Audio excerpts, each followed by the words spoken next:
Hello guys, and welcome back to Joe's Ventures. And today we're going to be doing another episode of our Planet Zoo mod spotlights. This will be part 34, where we take a look at a bunch of different modded animals that people have been putting in the game. And what's really cool is that I'm pretty sure the next week or so it's probably just going to be just Planet Zoo mods, because we know 1.7 along with the update is going to be coming in September if they're following the 3-month schedule, which they very likely are. So what we're going to do is make sure that we get all of these done before the next update, because as we know, most of the animals do crash at the next update. So we won't worry about that, but we'll just get all these parts done. I've got like 4 or 5 parts in the making, so we will have a stacked couple weeks, so that's going to be good. So we're going to be starting with a really cool bird. This was made by Bongo Hardwood, you know, like the other bird person. There's my homegirl Rihanna, who makes all these birds, but now we've got the Australian Pelican by Bongo Hardwood. Look at this wonderful guy. Looks really nice. So, what is the Australian penguin? The Australian penguin is a large water bird that's widespread throughout the inland and coastal areas of Australia, New Guinea, and vagrants in Fiji, Indonesia, and New Zealand. You can see they're pretty predominantly white birds where they got black wingtips. And believe it or not, also with the pink bill, they also have the longest bill of any living bird. And they mainly eat fish, as you could assume. I'm sure most people have seen pelicans before. Really wonderful animal. So these guys are pretty medium sized by the standards of pelicans.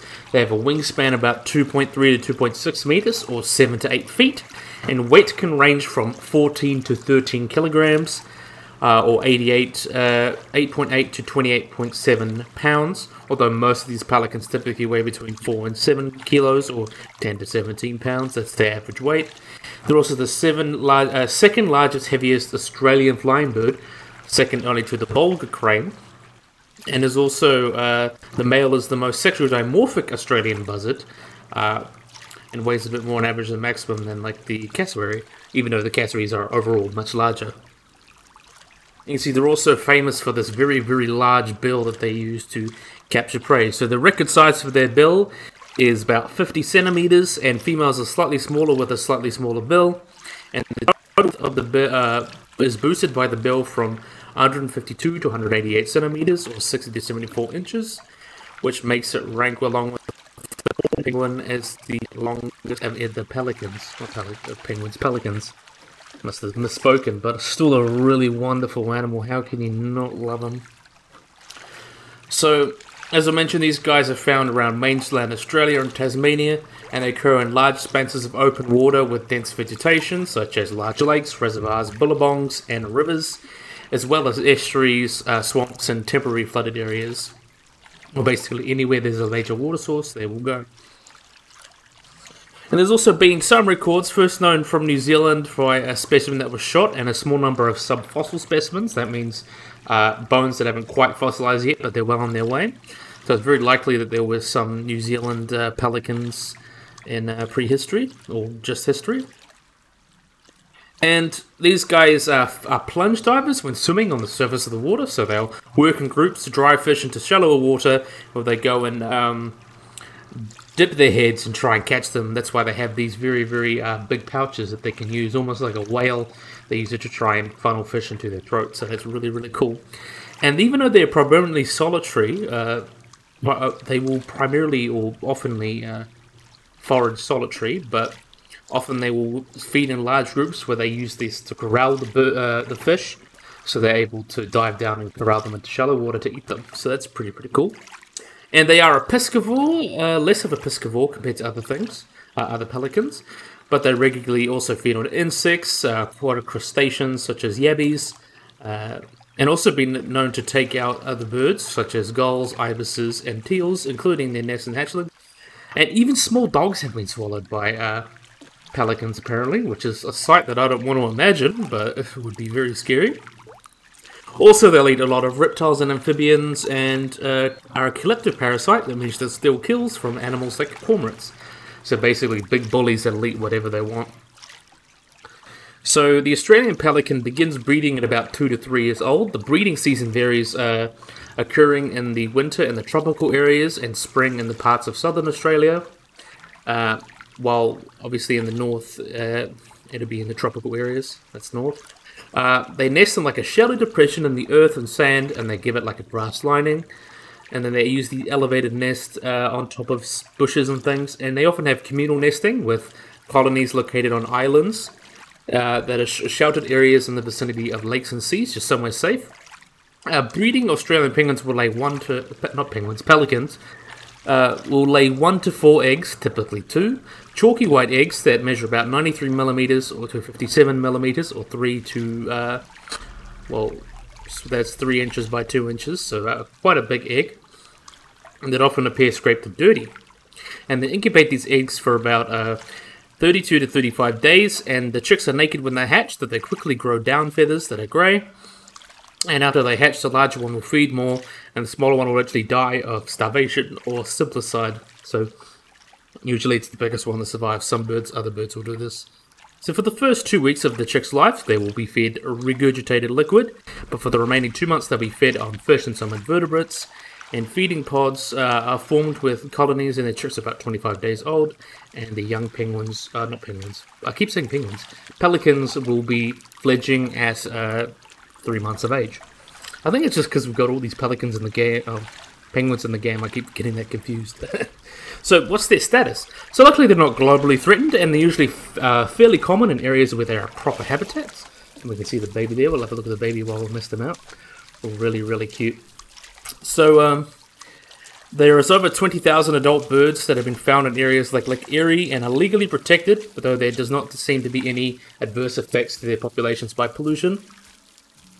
So in several areas even, they may associate with humans and beg for handouts, and that can be kind of a bad thing. They can spread diseases and things, and they often rely on artificial bodies that people have made to live in, and that pretty much means they're least concerned, so there's really not much issues with these guys at the moment, so they don't really have any pressing conservation issues, so that's good. So yeah, we've got the Australian pelican. Really, really cool guy.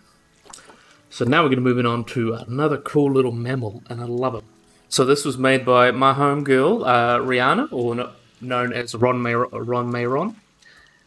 We have got the Hispaniolan Solidarn. So we'll have a look at these little fellas. Is he a juvenile? No, he's an adult. These funky little fellas. Really funky little guys. So these guys are a Solenodon endemic to the Caribbean islands of Hispaniola, which is also shared by the Dominican Republic and Haiti. So the Solidarn are really cool groups of like shrews, and they're just a really cool bunch of animals. These guys are also venomous as well, so they have venom that they can use to bite in, so that's really, really cool. They also look like an oversized shrew, and males and females are pretty similar in their sizes. So a adult measures about 49 to 72 centimeters long, or 19 to 28 inches in length. That includes a 20 to 25 centimeter tail, or 7.9 to 9.8 inches, and weigh about 800 grams, which equates to about 28 ounces on average.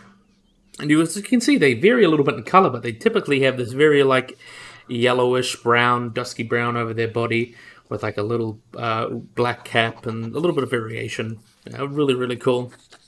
And also really noticeable that they have more developed, their forelimbs are more developed than their hind limbs, which they use for like a lot for digging. And they also have a large head with tiny eyes and long rostrum that is partially hidden by the fur. And they even have a small little bone that protrudes from their nose. It's called os proboscis, and it's a bone that extends from the nasal opening that supports the snout's cartilage, and is not found even in the other Solidarns. So it's really only found in the Hispaniolan Solidarns. So that's really, really interesting.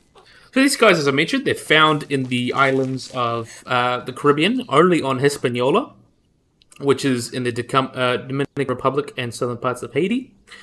And there's 2 subspecies that live. One lives in the northern Dominican Republic, and the other lives in the southern Dominican Republic and Haiti. They separate a little bit. So for behavior, these guys are nocturnal. Typically during daylight hours, they'll stay on their burrows, which are in trees, hollowed out logs, or caves, but they remain hidden from view. Their burrows contain multiple chambers and tunnels that inhabited by an adult pair that accompanied up to about 6 younger family members, so they kind of live in a little group. And when they emerge into the open air, they run to the soles on the feet, and they found like an erratic, like zigzag walk.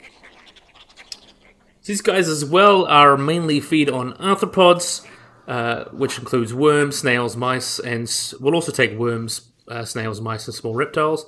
They may also feed on a small amount of leaf and fruits and grains and things, so pretty much anything really. And they will probe the earth with their snouts and dig or rip open rotten logs with their claws to try and get out whatever they can.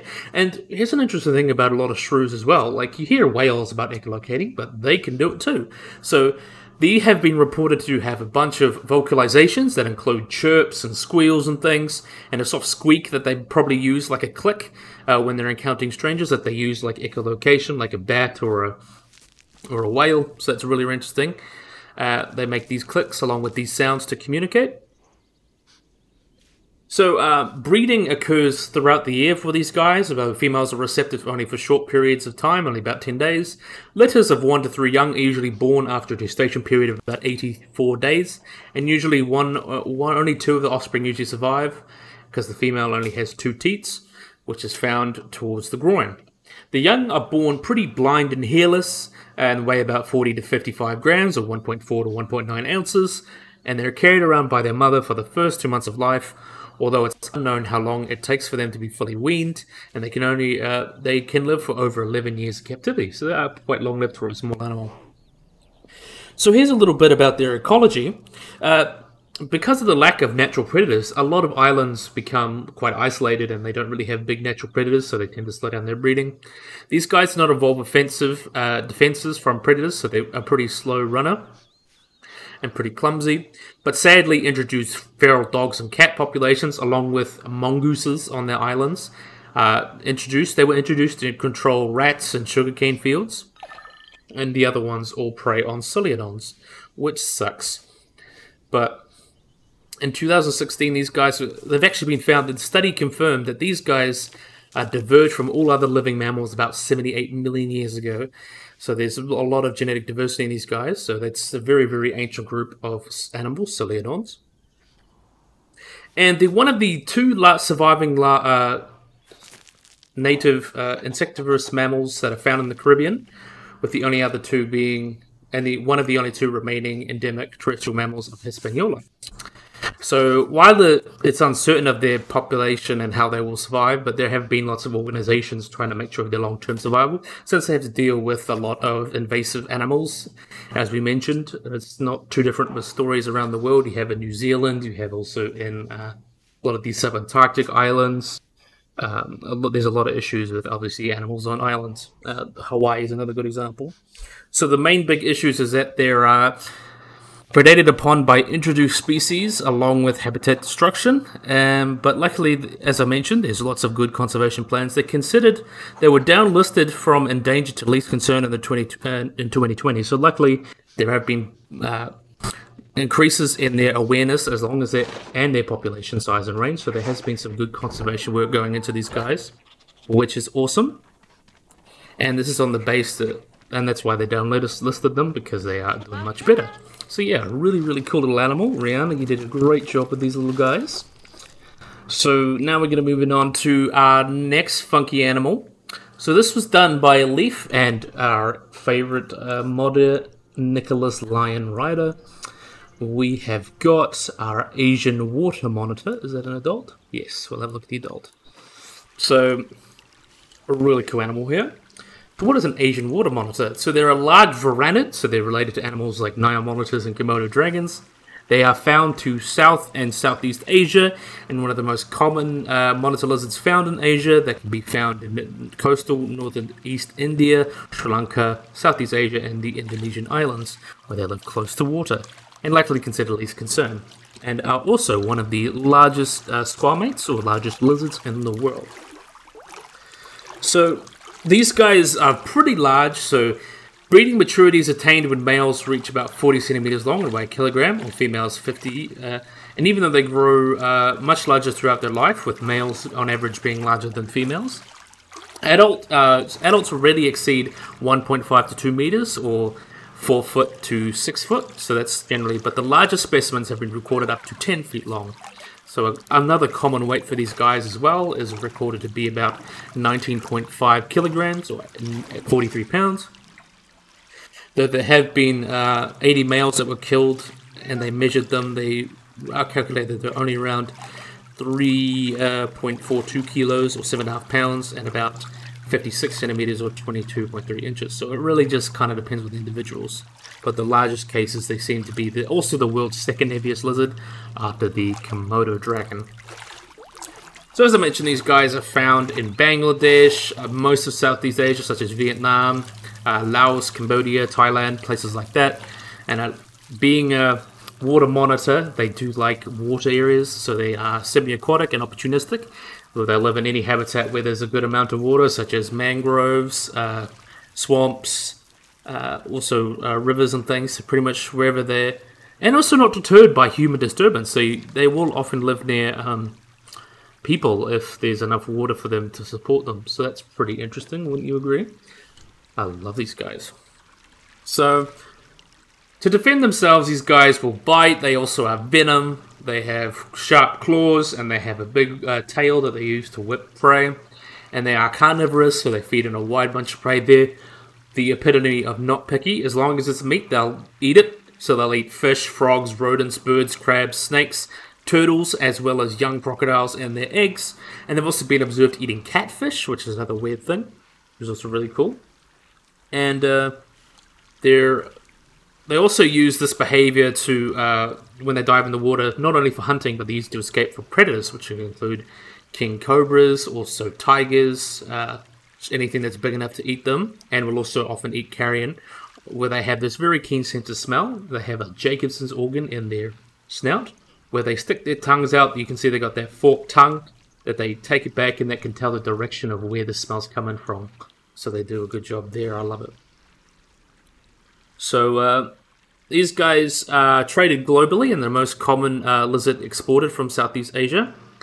And with 8.1 million exported, and often these guys were hunted for the pet trade, often can be. Also handbags and kind of like crocodile skins. They make handbags and shoes and stuff out of them. Also an aphrodisiac, which is not good. So they are a protected species in Nepal and Hong Kong. Also they're a protected species. Most places they are protected, but luckily they are considered least concerned, so they're doing okay.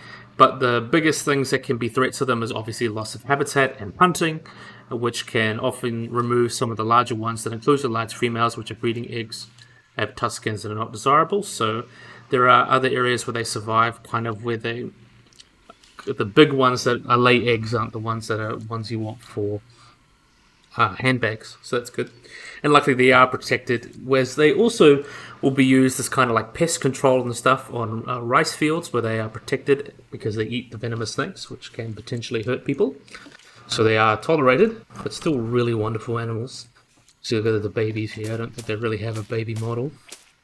That would be cool to see that updated. But yeah, we'll be moving on. That was by Leif and Nicholas Lion Rider.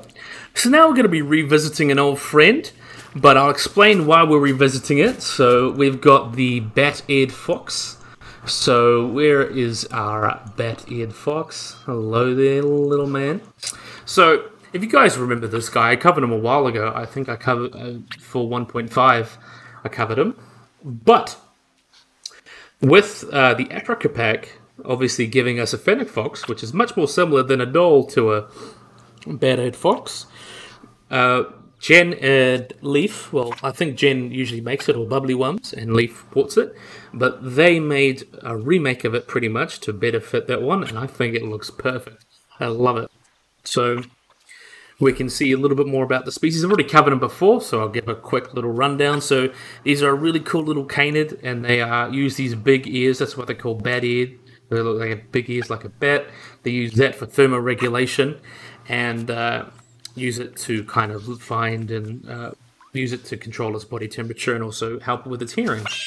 So these guys don't get too big. They're pretty small. They get about 3 to 5 kilos with a head to body length of about 46 to 66 centimeters, with an and a tail length of 23 to 34 centimeters, and a shoulder height of 30 to 40 centimeters.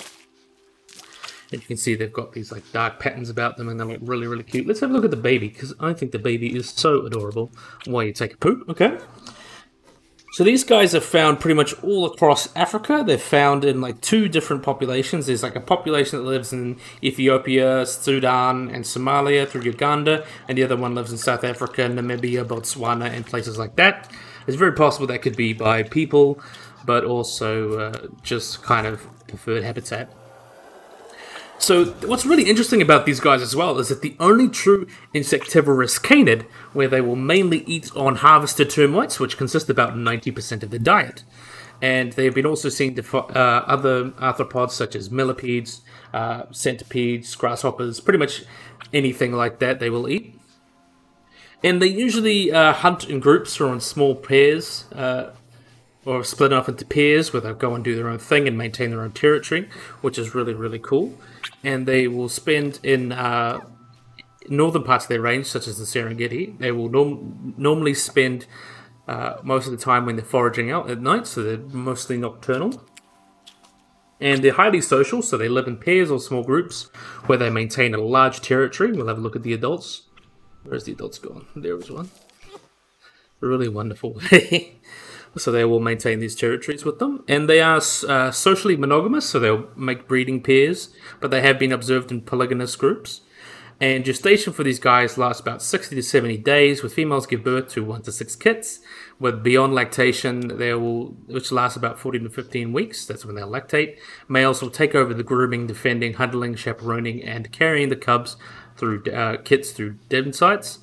And when the female forages, she will maintain milk, but once they start being weaned, she will regurgitate food to feed the pups. And the babies, once they leave their mother, they will disperse and leave their family groups at about 5 to 6 months old. And when they reach sexual maturity is about 8 to 9 months. That's when they kind of reach the cycle and try and find a mate in a territory. So it's really, really cool. I love these guys. Look at that cute little animation. Love these Bateared Fox. I'm glad Jen went back and like redid this one. I really do enjoy it. I think it came out really well. So yeah, now we're going to be moving on to a bunch of fishies. So this one was Buff Sue, who is obviously very buff, and also is a big thing for fish, which I love, and also he scales everything, so I really love it. He's a cool guy. This is a port from Endless Ocean, so we have got another fish. We're getting like a middle of a little fish revolution again. So we have got let's see if we can find one under the water to talk about. So we have got, this is the giant grouper, also known as the Queensland grouper, or giant grouper, of course. So these guys are a giant grouper that you can see with this very big, robust body. And they have a standard length of about 2.5 and 3.5 its depth, so it's basically 2 or 3 times longer than it is wide. As I mentioned, these guys are found in one of the most widely distributed species of grouper. They're pretty much found Red Sea, pretty much everywhere. The Red Sea, West Pacific Ocean. They're also found on Rosette Island in Australia, in the Tasman Sea as well. And they have been found also in northeastern New Zealand and are absent from the Persian Gulf for whatever reason. So they have a very, very wide berth. So they obviously get the name Goliath or giant grouper because they are giant.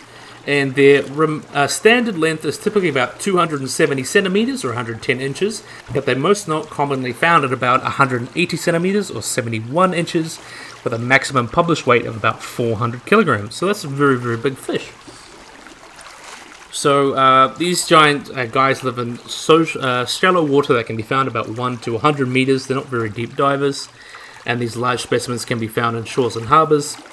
So adults are mainly solitary and will harbor territories with lots of caves and places to hide because they are kind of ambush predators, where they will opportunistic ambush predators where they'll pretty much feed on whatever they can, such as a variety of fish, small juvenile sea turtles, small sharks, crustacean and mollusks, which are pretty much all eaten and swallowed whole.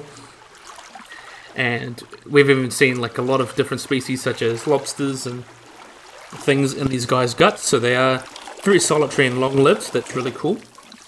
And another really interesting thing, I think we'll go back to one in the water. Let's see if we Find one in the water. There we are. One also really cool thing about these guys is that they are called Proteogenous hermaphrodites. So they will spawn on a lunar cycle, with the span having about 7 days old, 7 days, and they aggregate broadcast spawners. So that usually will be several females per male. And so what happens is they are dichromatic proteogenous hermaphrodites. So that means the males will develop from reproductively functional females. So it'll be pretty much they grow up into they'll be a female, then they grow up into being a male. A lot of fish will do this, since obviously being bigger is of advantage with competing for mates. So usually they will start their life as a female, then turn into a male. And then sometimes it could be the other way around, just depends on the species. So that's really, really cool. So they will develop from reproductively functional females, and other males will start to produce sperm without even having to go through this phase. So it really just depends on the individual and the species. It's a very complex process. So also these guys are very highly valued food fish, and are taken for both commercial and recreational fisheries, and their consumption for the flesh of its skin and gallbladder stomach are used in traditional Chinese medicine, and are valued in Hong Kong as a live fish for the reef food fish trade, especially small specimens. And they're also cultivated in mariculture, and this practice is widespread as there are restricted supply in juveniles, though the hatcheries have produced captive bred specimens, luckily. So luckily they are being bred. So hopefully they're not taken too far from the population. They are considered data deficient, so we just don't really know much about their populations. This is very hard to monitor such a widespread animal, but it seems being so widespread, it does help their population. So yeah, really cool guy here. So now we're going to be moving on to another little guy here. So this was done by Genora Pizza. And this was a port from Beyond Blue, so we're doing a few more ports from Beyond Blue. We have got the Great Barracuda, so let's have a look at this Great Barracuda. A wonderful fella, isn't he?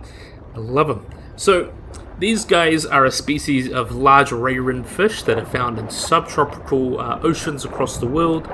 They can be found in the subtropical and tropical parts of the Indian, Pacific, and Atlantic Oceans, from mangroves to deep reefs, and a lower depth limit of about 110 meters. So these guys are pretty large fish. Mature specimens will usually be about 60 to 100 centimeters, or 29 to 39 inches long, and weigh between 2.5 and 9.0 kilograms, so that's pretty big. Exceptionally large specimens have been found to exceed 1.5 meters and weigh about 23 kilograms. And there was a record, I think it was a 46 kilogram individual, and that measured about 1.7 meters long, even though there have been reports of 2 to 3 meter ones, but they're obviously very rare in the population. So these guys, as I mentioned, are found on open seas. They're very voracious predators and will hunt by ambush. They can also rely on surprise and have a short burst of speed that's really fast. They can be up to 27 miles per hour, or about 43 kilometers per hour, where they kind of overrun their prey and just outmaneuver it and just catch it and gobble it up. So also these guys are pretty long-lived.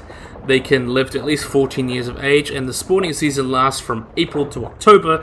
Females can release between 5,000 and 30,000 eggs, and the diet of these top predators in the reefs consists almost totally of fish, cephalopods, and sometimes shrimp, but also large barracuda. When gorged, may attempt to herd fish into shallow water, where they guard them until they're ready for another hunt. So they kind of corral some and keep an eye on them until they need to eat again. So barracudas are also mostly scavengers and can be mistaken by snorkelers for large predators. Mistake snorkelers for large predators, where they kind of want to get away from them. They also mistake objects that glint and shine as prey, so that can be an issue. And though barracuda attacks are rare on humans, there have been bites that can result in some serious lacerations and loss of soft tissue. They're also a popular recreational fish, and due to the strong fight they put up on hooks, so it's very popular. It's like very fun, I'm fighting the fish. But however, they do have a pungent odor that release upon being caught, and their meat has a chance of causing poisoning when eaten. So usually just catch them and either release them or just kill them. but they are not good eating, unfortunately. Though there's plenty other fish to eat in the sea, I don't see why you'd be so worried. But yeah, least concern. They are considered least concerned by OCN, seem to be doing well. Obviously, well-regulated fisheries are important. Also, protecting reef habitats is very important for these guys, since they are large predators. Yeah, that was a really nice mod. So now we're going to move on to the next one. We're coming up to third to last. This was made by Nintendo and also ported by Genora Pizza. I think this is from Animal Crossing, but I am not an expert on Nintendo games. I don't own a Switch or anything, so don't quote me on that. But we have got the Atlantic Bluefin Tuna. So really, really awesome guy here. So these guys are also known as the Northern Bluefin Tuna, or the Giant Bluefin Tuna, or just the tuna. And these guys are native to both the Western and Eastern Atlantic Oceans, as well as the Mediterranean, and have been extinct from the Black Sea, sadly. And they are a close relative of the other bluefin tuna species, which is the Pacific bluefin and the Southern bluefin.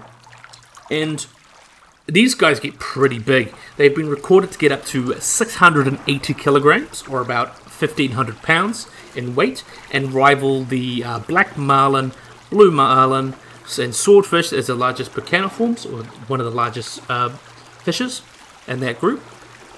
And throughout recorded history, these guys have been a very highly prized food fish, especially for commercial, like you often see tuna and stuff. And because of their value and also their great speed and size, and they're also apex predators in their ecosystems, they eat a lot of smaller fish, they've always attracted the admiration of fishermen and writers and scientists. So that's really, really cool about them. They fully mature specimens get about 2 to 2.5 meters long, or 6 to 8 feet long, and weigh between 220 to 250 kilograms, or 400 to 500 pounds.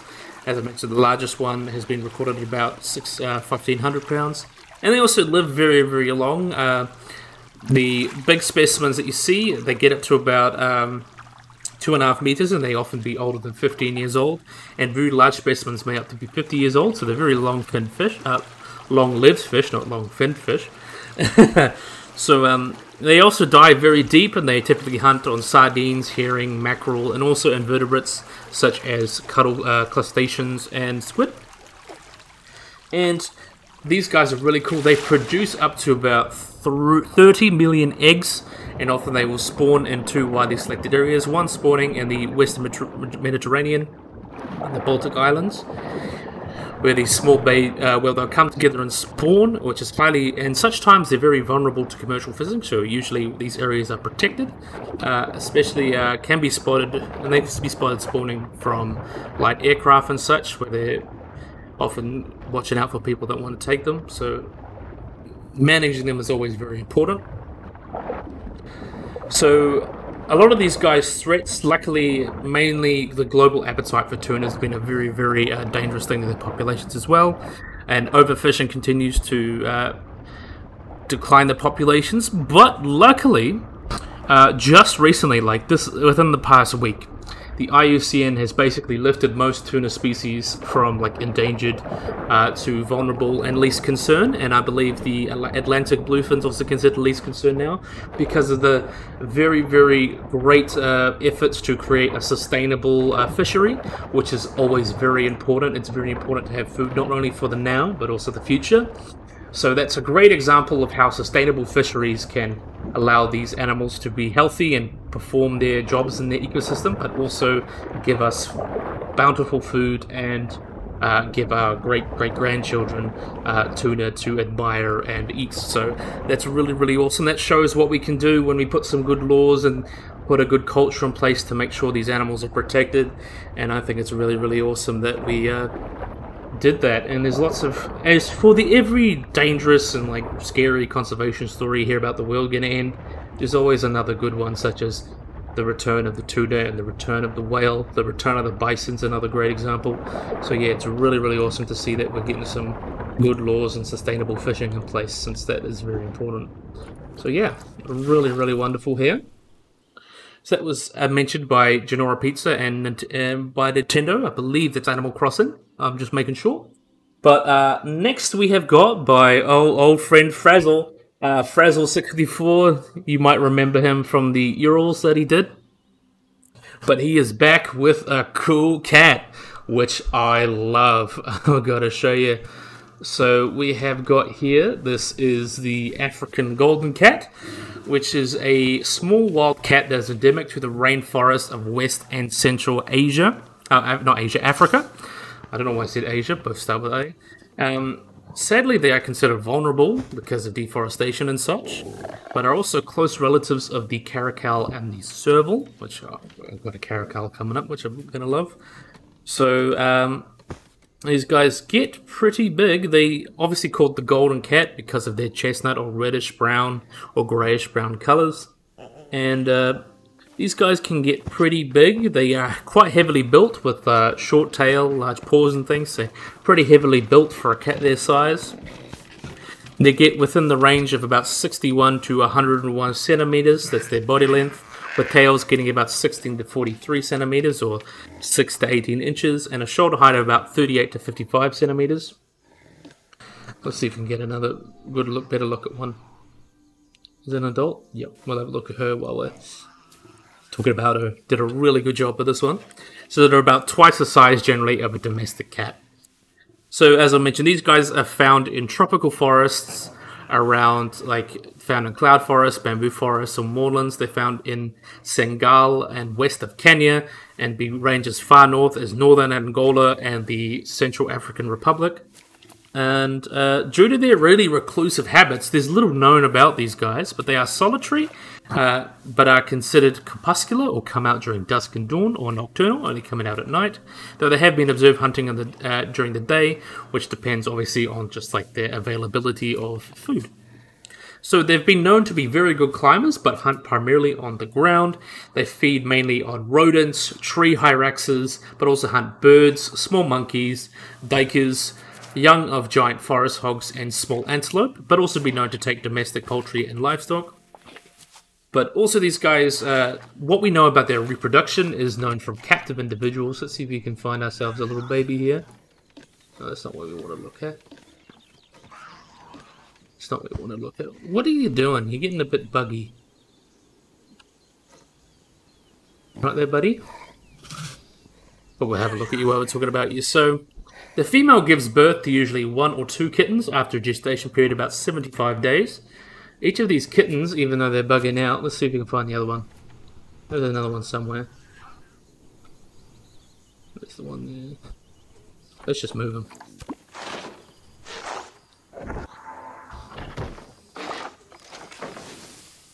There we are. So, they give birth to about 1 or 2 kittens after a gestation of 75 days, and the kittens weigh generally about 180 to 235 grams, and their eyes will open usually about a week after birth, and they are weaned from their mother's milk at about 6 to 8 weeks.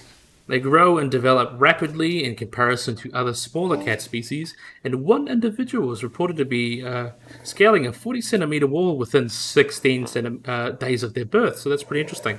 So they're once pretty much born, after a few days after they're born, they're pretty agile and ready to go. And then females will reach about sexual maturity at about 11 months of age, with males about 18. And in captivity, they could live up to about 12 years with their wild counterparts. It is unknown. So, as I mentioned, these guys are considered vulnerable because of extensive deforestation, also replacement of habitats from oil palm plantations, also mining activities. And also another big issue is bushmeat hunting, especially in the Congo.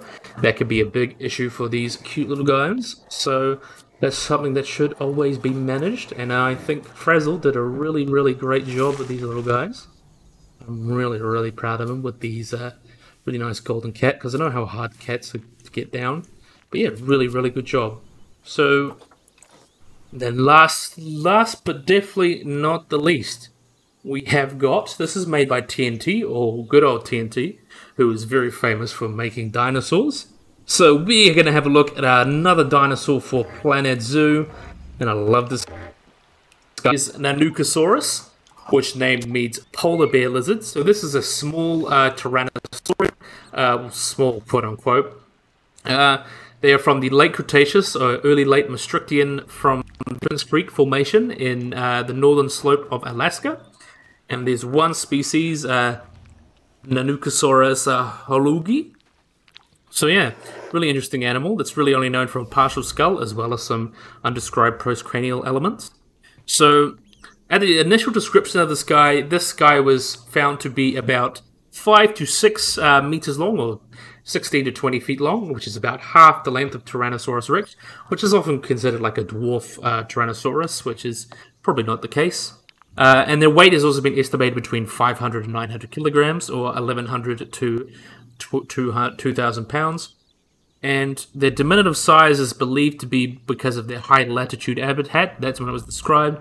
But later studies suggested that was pretty unfounded. And they're actually likely similar in size to other North American tyrannosaurids, such as Albertosaurus, based on undescribed adult-sized teeth and postcranium. So you can see Nanukosaurus also bears a particularly shaped ridge on its head that is very similar to Tyrannosaurus. And the length of the reconstructed skull is estimated to be about 60 to 70 centimeters, or 24 to 28 inches. So this guy was found in 2006 off the Kilauktesek quarry in the North Slope Burrow in the north of Alaska, and was first referred to as Gorgosaurus, then later Albertosaurus, and then described as its own thing. It was found in a layer of the Prince Creek Formation dated to about 69.1 million years ago, and the first specimen consists of a lower jaw and a partial skull, and a bunch of other associated bits. Still a really cool animal. Considered quite closely related to the 3 big Tyrannosaurus, such as Tarbosaurus, Tyrannus, and Tyrannosaurus, kind of the early relative for those guys. So, according to paleontologists, around this time, northern Alaska would have been a part of the ancient subcontinent Laramidia, which had cold weather, nothing like today, but it would have been pretty cold for everyone's conception of the tropical greenhouse of the Cretaceous, where it wasn't. But there wasn't permanent ice caps or anything up in Laramidia. There were in, I think, Antarctica, there were big glaciers and things. But it wasn't anywhere near as cold as it was today in most places, or generally. So they lived in these times, so they had cold weather and extreme changes, and also the change of daylight, because if you guys live in upper higher latitudes, often you will see that the days will get longer, and then you'll have days that are get shorter and shorter. It's just how it happens. So these guys would have to deal with that. And they often stipulated that the lack of food might have affected these guys in terms of their size, since they're smaller, but they may have evolved the smaller size because of the decrease in year-round food supply. But you can see in contrast with animals like Troodon that lived in the same sort of habitat, they got about 50% larger than these guys, which may have been help because of their large eyes, which could help them hunt in these low light conditions. So it's very possible there could be some faunal changes there.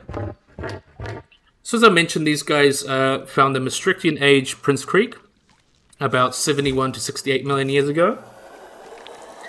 And yeah, really, really cool animals. So this would have lived in a formation with animals like Pachyrhinosaurus and I think, yes, animals like that. Some later, I mentioned Troodon and Montosaurus, so there would have been some interesting animals living up there.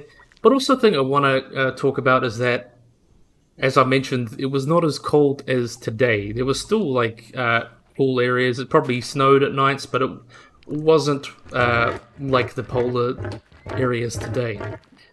So this kind of whitish pattern is probably not the most realistic. It's kind of a paleo meme at the moment, you could say. So these guys would have been probably your more typical Tyrannosaurus, but I do love the feathering. I love seeing feathering. I love the variation. It looks really, really nice. So that's a male. Here's a female. I think they're going to do a cute little animation together, are they? Oh, having a bit of a kerfuffle. And we'll have a look at the baby.